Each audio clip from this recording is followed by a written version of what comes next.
Kita lanjut lagi tentang diagram fasa Fe3C yang merupakan inti dari diagram besi atau besi karbon, atau diagram disebut juga dengan diagram fasa baja. Diagram fasa besi atau besi karbida ini merupakan sebagai gambaran ataupun representasi visual dari hubungan antara fasa dan juga komposisi yang ada di dalam baja karbon. Dan diagram ini sangat penting untuk memahami sifat-sifat mekanik dan struktur mikro dari baja setelah dilakukan beberapa perlakuan-perlakuan yang khusus terhadap logam tersebut. Nah, baja ini merupakan paduan. Sebelum kita masuk ke topik ke pembahasan lebih tentang diagram fasa besi dan besi karbida, besi ini merupakan unsur murni yang didapat dari alam. Nah, kalau baja itu adalah paduan antara besi dan juga karbon, sehingga baja ini merupakan alloy ataupun paduan. Dan sifat-sifat karbon inilah yang sangat mempengaruhi baja tersebut. Nah, kemudian diagram fasa ini juga menggambarkan nanti bagaimana struktur mikro pada baja ini berubah saat dilakukannya perubahan, saat terjadinya perubahan dari fasa cair menuju fasa padat. Nah, kemudian yang berikutnya adalah tentang bagaimana nanti distribusi karbon ini mempengaruhi fasa-fasa yang ada dalam baja tersebut. Nah, inilah yang yang akan kita bahas pada diagram fasa Fe3C. Nah, kalau kita perhatikan diagram fasa Fe3C ini adalah merupakan satu yang sangat kompleks atau yang sangat rumit, ya. Nah, kita akan membahas satu persatu, ataupun kita akan membahas secara sederhana atau singkat atau dasar sekali dari diagram fasa Fe3C. Nah, kalau pada diagram Fe3C ini sumbu horizontal,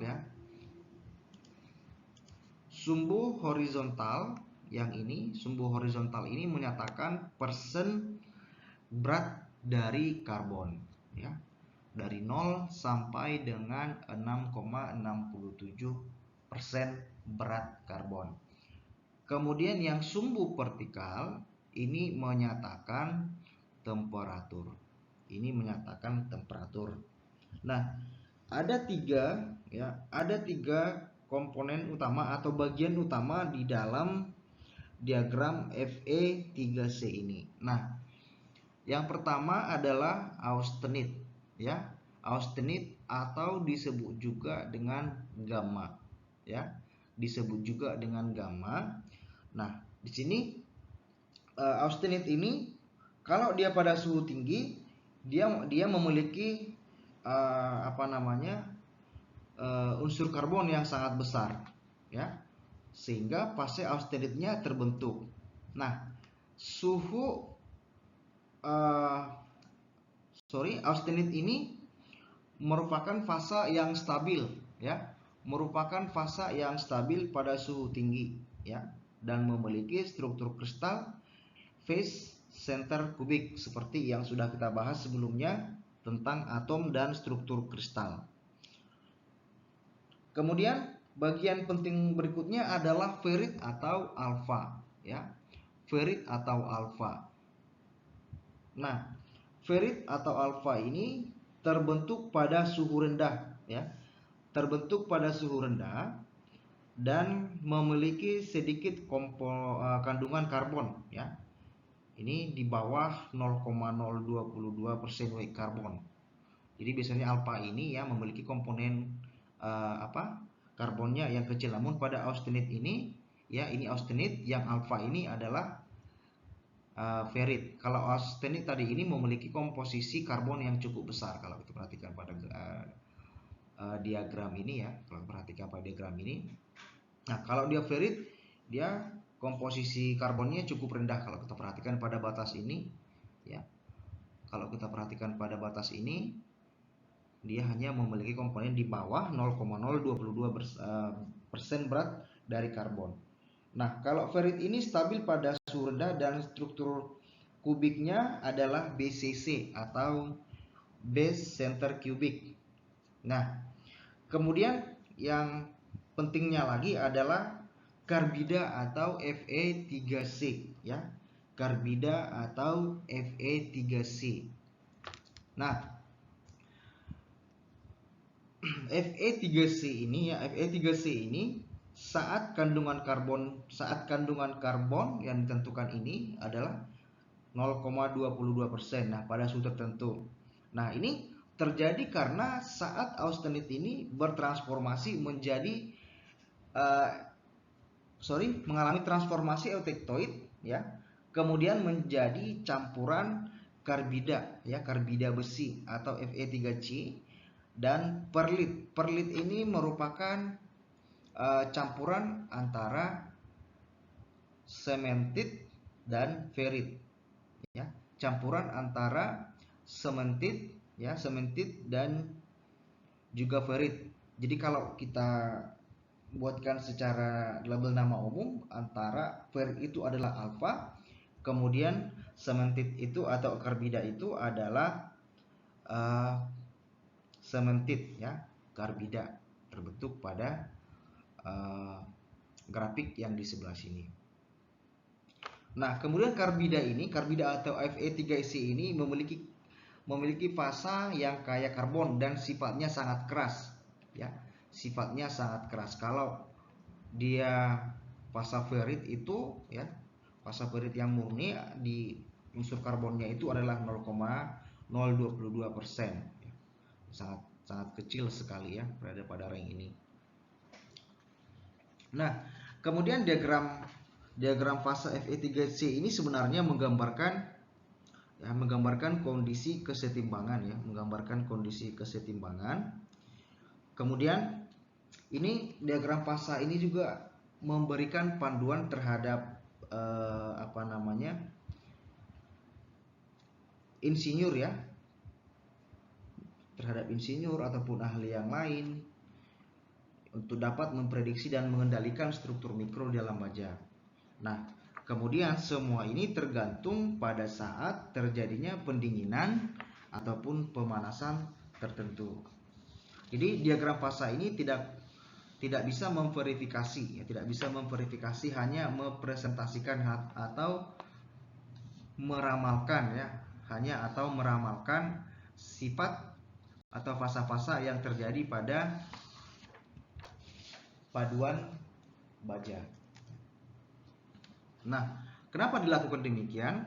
Karena dari perlakuan ini semua tadi hampir sama juga ya, bahwa tadi pada diagram diagram fasa di awal yang tadi yang kita sampaikan bahwa ada fasa liquid ya, ada larutan sempurna, ada yang saling melarutkan atau yang sebagian melarutkan, dan larutan padat ya, atau larutan padat.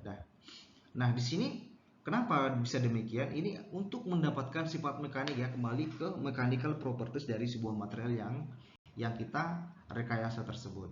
Nah, ini misalnya untuk mendapatkan kekuatannya, ketangguhan, dan juga keuletannya. Ya, struktur baja eutektoid ini dengan dengan komposisi karbon 0,8%. Nah, kalau kita lihat tampak seluruhnya adalah perlit ya. Yang ini disebut dengan perlin ini. Kalau pada gambar A ini struktur kristalnya itu masih terdiri antara ferrit dan juga perlit. Nah, yang putih ini ya, yang ini adalah perlit ya, yang putih adalah ferrit, yang gelap ini adalah perlit. Nah, ini menggunakan mikrograf juga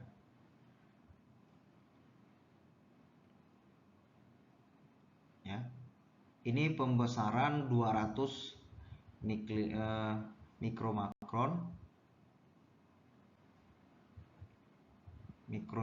mikromili ya.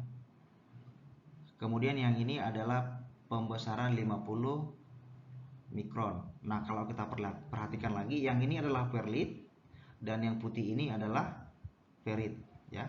Ferrit adalah yang terang dan yang Fe3C atau perlitnya, ya, atau perlitnya yang ditandakan dengan gelap.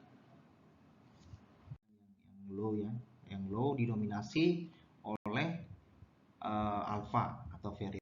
Kalau yang ini komposisi ataupun fasanya hampir sama. Nah, kalau ini tadi seperti gambaran yang sebelumnya, yang hitam-hitam ini adalah perlit, kemudian yang putih ini adalah alfanya atau ferritnya. Nah, ini contoh ya, ini contoh dari baja ya. Baja itu dibagi dua ya, ada baja karbon dan juga baja paduan. Nah, baja karbon ini ya, baja karbon dibagi menjadi tiga: baja karbon rendah, baja karbon medium, baja karbon tinggi atau high carbon steel. Nah, kalau baja paduan ini ada misalnya baja paduan rendah, kemudian baja paduan tinggi. Nah, ada beberapa aplikasi dan juga contoh dari baja ini atau steel. Nah, baja karbon rendah ini karbonnya lebih kecil dari 0,25% karbon dan sifatnya ini tidak responsif terhadap perlakuan panas yang bertujuan untuk membentuk martensite. Nah, kemudian metodenya bisa menggunakan cold working. Struktur mikronya terdiri dari ferrit dan perlit seperti yang kita tunjukkan pada gambar sebelumnya. Kemudian relatif lunak dan lemah, ya, nama juga baja karbon rendah ya. Kemudian sifatnya adalah ulet, ya, sifatnya adalah ulet. Kemudian mampu mesin dan mampu lasnya baik. Kemudian harganya cukup murah. Contoh pada bodi mobil, ya, bentuk struktur, profil I, L, C, H, kemudian ada pipa saluran dan lain sebagainya. Kemudian ada baja karbon medium. Ini baja karbonnya ya 0,25 sampai dengan 0,6% karbon. Ya, lebih tinggi dibandingkan dari baja karbon rendah. Kemudian dapat dinaikkan sifat mekaniknya melalui perlakuan panas, austenizing, kemudian quenching dan juga tempering. Nanti akan kita bahas pada topik berikutnya tentang perlakuan panas. Kemudian banyak dipakai dalam kondisi ya pada hasil tempering sehingga struktur mikronya martensite ya. Struktur mikro dari baja karbon medium ini adalah martensite. Kemudian lebih kuat dari baja karbon rendah. Contoh poros, roda gigi dan crankshaft. Dan tambahan lagi ini agak sukar dilas ya, agak sukar dilas. Kemudian kalau baja karbon tinggi ya, baja karbon tinggi ini komposisi karbonnya 0,6 ya, lebih kecil dari 0,6 lebih besar dari 0,6 dan lebih kecil dari 2,14% komposisi karbon, dan sifatnya hampir sama ya. Sifat mekaniknya bisa direkayasa dengan perlakuan panas, austenizing, kemudian quenching, kemudian tempering. Kemudian struktur mikronya juga martensite, hampir sama dengan baja karbon medium.